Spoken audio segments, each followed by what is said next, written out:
Rémi Marion, bonjour. Bonjour. Vous publiez chez Actes Sud L'Ours, que je montre ici. L'autre de l'homme, c'est tout un programme. Alors qu'est-ce que c'est que l'intelligence des ours pour vous? Alors pour moi, ça regroupe pas mal de choses déjà, hein, parce que l'ours, donc déjà, il vit au contact de l'homme depuis très très longtemps, donc on le connaît, enfin on pense le connaître. Et l'intelligence de l'ours, c'est bien, elle a différents aspects, en particulier donc de vivre dans un milieu assez exigeant, évidemment. Bon, l'ours brun vit plutôt en forêt, on parlera pas d'ours polaire parce que c'est une autre problématique. Mais l'ours brun donc doit, je dirais, se moduler son mode de vie face à un environnement qui est très très changeant, la forêt et puis tout ce que ça concerne au niveau alimentation. Il doit gérer aussi ses relations avec les autres ours et les autres prédateurs. Et puis surtout, moi, ce qui m'intéresse avec l'ours, c'est, bon, j'en ai vu beaucoup, un peu partout dans le monde, et c'est qu'on a vraiment l'impression de voir presque vraiment les hommes, parce que tous les ours sont très différents. C'est-à-dire qu'il y a des ours qui sont timides, il y a des ours qui sont arrogants, il y a des ours qui sont parfois dangereux, comme je dis toujours, il y a peut-être un serial killer aussi chez les ours, mais en fait très peu, parce que souvent ils sont très pragmatiques.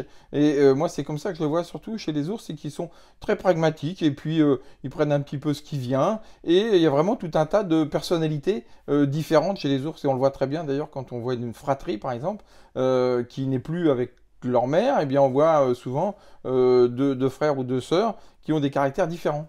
Alors qu'ils ont eu la même éducation. Alors qu'ils ont eu la même éducation, mais on voit bien qu'ils appréhendent, par exemple, la pêche au saumon ou leur environnement de façon très différente. Et on voit bien que déjà, il y a des personnalités, même chez des jeunes individus. Et donc, c'est ça qui est assez intéressant chez l'ours, c'est que, justement, ils sont tous différents. Et alors, des éléments, enfin des informations que vous donnez, c'est qu'en fait, l'ours, il a modifié notre paysage. Pourquoi d'ailleurs carrément il l'a créé? Comment ça se fait? Alors, il l'a peut-être pas créé, mais au moins il l'a façonné, en particulier en créant des sentiers que souvent les hommes ont utilisés, hein.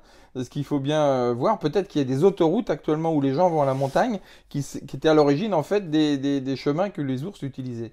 Parce qu'ils ont été les premiers à traverser la forêt, donc à créer des sentiers, et souvent les ours choisissent très très précisément leur chemin pour passer, pour économiser leur énergie.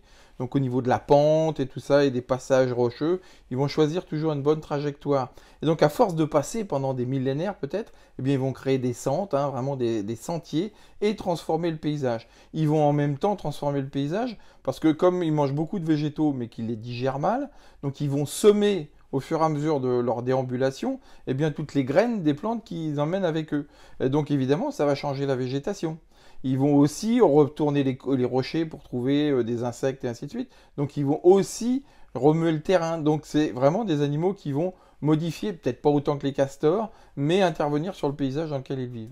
Donc finalement, comme beaucoup d'autres animaux d'ailleurs, ils ont une importance capitale pour la biodiversité et ils aident les agriculteurs, contrairement à ce qu'on pourrait croire alors. Bah, complètement, parce que en plus quand il y a des prédateurs comme l'ours ou comme le loup, eh bien évidemment ça disperse par exemple les populations d'ongulés sauvages, ça trie aussi parce qu'ils consomment en général les animaux malades, donc évidemment ça participe aussi à une régulation des alpages en particulier. Donc les agriculteurs ils devraient prendre conscience qu'ils ont aussi besoin de ces animaux-là. Merci.